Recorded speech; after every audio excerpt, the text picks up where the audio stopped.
So, this is a woman that's not fit to be Prime Minister. The man has shown integrity and honesty. We've won the ballot. We've won the policy argument as well. And that's as much to do with this man who's took more stick from everybody, who has the character to become leader. So don't start doubting who's got leadership quality. It's this man, and he is. Is he going to be the next Prime Minister after this woman? Come on, it's an election. Is he going to be the next Prime Minister? No!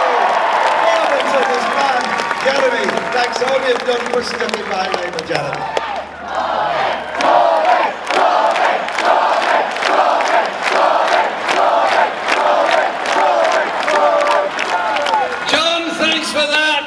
Thanks for all you say, and thanks for the way throughout your life you stood by and stuck up for those Labour values of unity, of strength, of achieving things together. Now today we had some, what was promised to be a U-turn by the Prime Minister on the issue of social care.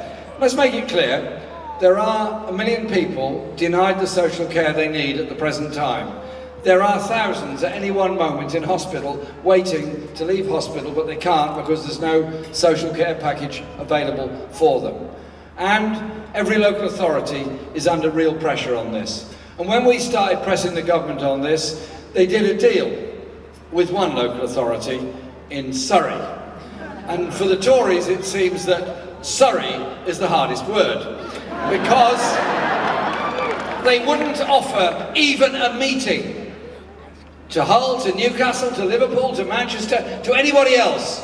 They just wanted to do a deal for the constituencies represented by themselves. Well, I'm sorry, I want there to be good quality social care for all in Surrey, in Hull, in Newcastle, in Manchester, in the whole country. Because we're not into those politics of division. We're into the politics of bringing people together. And so, whilst they would take away homes if they could in order to pay for social care, we say it's a public responsibility to care for those in need, many of whom are elderly, some of whom are disabled, some of whom have learning difficulties, but are all people, all need help, and all deserve help from all of us.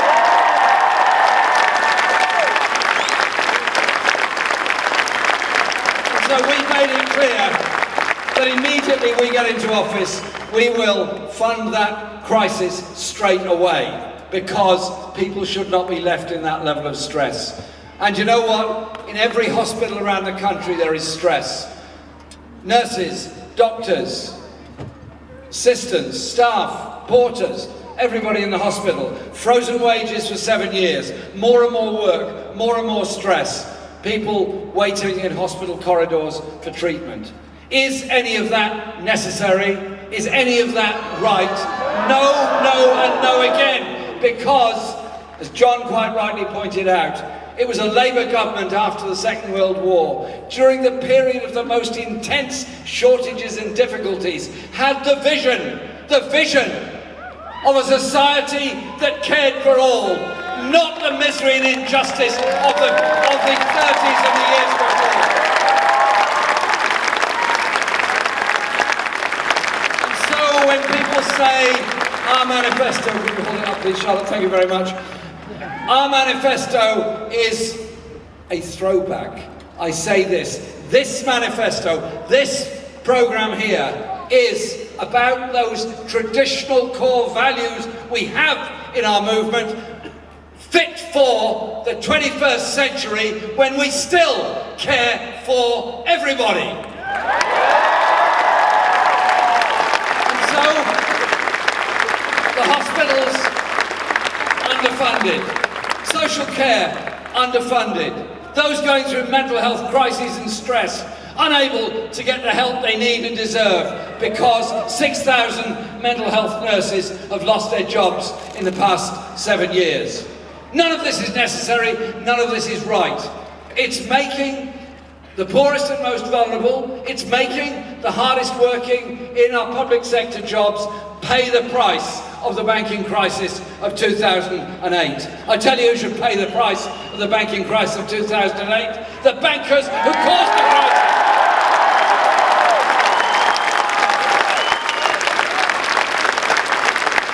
And so you then look at so many other things in our society. This election is not about dividing this country between the elderly and the young.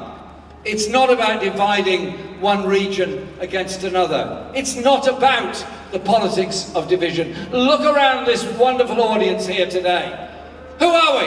We're young, we're old, we're black, we're white, we're men, we're women, we're straight, we're gay, we're disabled, we don't have disabilities, we're all kinds of things, but that is what brings us together. But you know what? When you practice the politics of hate and scapegoating, all you've done is created hate, misery and distrust. And you haven't built a house, you haven't employed a nurse, you haven't trained a doctor, you've achieved absolutely nothing. We are going in absolutely the opposite direction of bringing people together and investment for the future of all of us. And that starts with how we treat our children. Why should our primary school heads, our secondary school heads, have to go through the misery of deciding which teacher to get rid of, which subject to end, which teaching assistant to send down the road, which books not to buy, which desks not to replace, which facilities won't happen, which school journeys won't take place, because there's some weird funding formula that takes money away from the vast majority of our schools for the first time for many, many decades. I find that absurd. I find it unnecessary, and I find it wrong. I want to lead a government that invests in our children, not takes away from them. And you know what? Hungry children. By the way, you guys up there, be careful on that wall, don't fall off, please. Because you know what happens? Anything that goes wrong anywhere in the whole country is my fault. So, do me a favour and be careful up there. And you down there as well. Because hungry children find it really hard to learn and really hard to concentrate. That's why we have free school meals for some children, other children don't get it, the children of the working poor don't get it, and so on and so on. I believe in a society that cares for all and a community for all. So a Labour government will bring in free school meals for every child in every primary school. And you know what? The experience of those children being properly fed in school every day and eating it together rather than going into separate rooms to have their lunch because some get free meals, some bring sandwiches and so on. Bring our children together, the better they might understand the power of a community being together. And earlier today, we launched our Culture Manifesto here in Hull, the city of culture, here in Hull, the city of poetry, here in Hull, the place that has invested so much in the creative arts and so much else. And one of the proudest things in that cultural manifesto we put forward, yes, the investment in museums and galleries and theatres, yes, the opportunities for music space, for entertainment and for rehearsal, but also the pupil premium for arts, so that every child will get money in order to be able to learn a musical instrument. And I'm very proud of that. I'm very proud that it's a Labour government that's going to do that. As it was a Labour government in the 1960s when Jenny Lee, appointed by Harold Wilson, set up the Arts Council and started the process of public investment in arts for all. Because in every young person there is music, in every young person there is ambition, there's ideas, there's creativity. Let's make sure all those ideas are able to come up and those children are not ignored and left behind. That's our pledge and that's our promise. And there's so many other issues we have our society. I'm shocked and appalled as I travel around the country, and I do travel a great deal around the country, is the number of people I meet sleeping on the streets, hanging around the stations. They've all got a backstory, they've all had lives, they've all had disasters, they've all had problems in their lives. And they're desperately sad to hear those stories. Desperately sad to find people who were once proudly in work, once living reasonably secure lives, stuff has gone wrong, things have happened, and they end up spending the day begging for a bit of money in order to pay for a night's shelter if they can afford it. Well, I don't think in the 21st century the fifth richest country in the world should really tolerate that sort of thing. And I think we need a housing policy in this country that recognises in many ways the rough sleeping homeless are the symptom, not the cause of the problem, is insufficient building of council housing, insufficient building of new housing, too much money being spent on empty luxury flats and homes in London and the South East that are kept empty as a land bank for speculators in the future. I want to lead a government that will build 1 million homes in 5 years, half of which will be council or social rented. I want to deal with the housing crisis so that young people can dream and really dream of getting a place and a home of their own, because a well-housed population, a properly fed population, a properly educated population is one that is more at ease with itself and going places. And so it is, yes, it is about the economy. It is about what you do. This government is going to give away roughly £60 billion in tax relief to the corporations and the very rich in the next 5 years. That's their plan. That's their plan. That's what they're trying to do as they cut corporation tax and they keep on giving various forms of tax relief to those at the top end of the scale. We think this country needs investment. It needs investment in people, investment in education, in health and housing. It needs investment in our infrastructure. It needs it fairly invested so it doesn't all go to one region, it goes to every region. And so our National Investment Bank will do just that. Our National Investment Bank will invest for all regions across the whole country. And we'll invest in cutting-edge technology, in sustainable jobs and green technology as well. We'll recognise the huge advances made here in Hull by what Siemens are doing and many others in sustainable energy jobs. These things are very important. And negotiate a trade agreement with Europe so that we continue trade once we've left the European Union on a tariff-free basis, so our manufacturing industry jobs are not under threat, either here in Hull or anywhere across the north or northeast. So it's that investment for the future that I think is so important in this election. So, on June the 8th, there is a real choice. Nobody can say there's no choice in this election. It's very clear.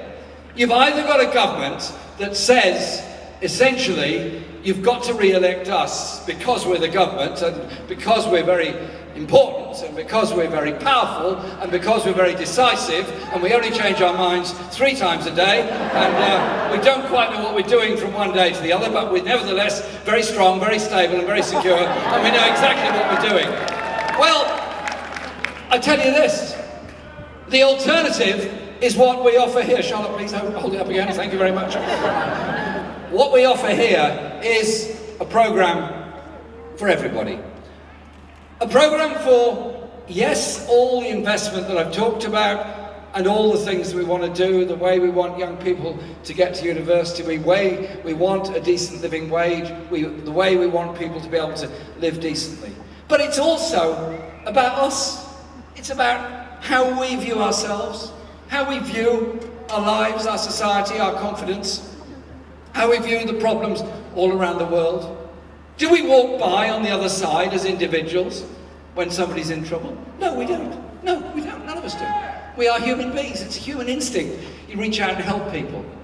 But we have a government that absolutely walks by on the other side. Whole communities that have seen no investment since the end of the coal industry, that walk by on the other side while Scunthorpe and Port Talbot and Redcar were under threat from dumped steel in this country. Walked by on the other side with hospitals. Walked by on the other side with hospitals underfunded and unable to treat the patients that were coming in with a crisis. Or do we make that declaration on June the 8th of the kind of society we want to live in?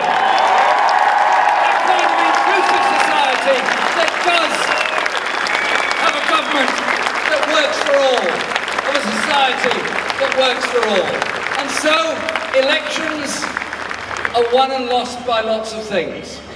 The media, I know, and I'm not going to have a go at our friends in the National Union of Journalists or any other union. No, John, I'm sort of, I'll talk to you later, it's all right. What I'm going to say is simply this. A lot of people in the Labour Party, John particularly, and many others, have received the most abominable personal abuse in some of our newspapers. That's encouraged a whole atmosphere of personal abuse. Now, I think it's disgusting, I think it's disgraceful, and I think personal abuse on social media is abominable and appalling. I personally don't respond to any of it because I'm not prepared to waste my time or energies in the gutter with these people. And so, we can win this election by all of you here, every one of you here. Yes, being able to vote, to register is of course important. Good, thank you very much. And being able, you've done it, have you? All right, while the minute's gone on, was it clicked on all right, was it? Thanks very much. Another voter there. But it's also about the conversations we have. The ballot papers for postal voters will be going out in 4 days' time. The election is on in 4 days' time. During those 4 days, and during the 2 weeks after that, have those conversations on the bus, in the cafe, in the pub, on the train, wherever you are, about what is on offer, about what this election is about. It's about our democracy, it's about our society, it's about our future. And when you have those conversations, you'll suddenly realise the scales fall from people's eyes. They realise they do have power, they do have influence, they do have an opportunity, they do have this incredible opportunity of putting forward a policy programme and ideas that will do things very differently, that will fundamentally transform our society, our social attitudes, our sense of justice, and our sense of justice around the world. I am very proud to lead the Labour Party. I'm very proud of the support we've been given in this election and all the other campaigns. And I'm very proud to put forward what we're suggesting, what we're offering to the British people. And I hope you'll come together on this. We will come together to achieve this thing. We will win this election, and it will be our victory for all of us.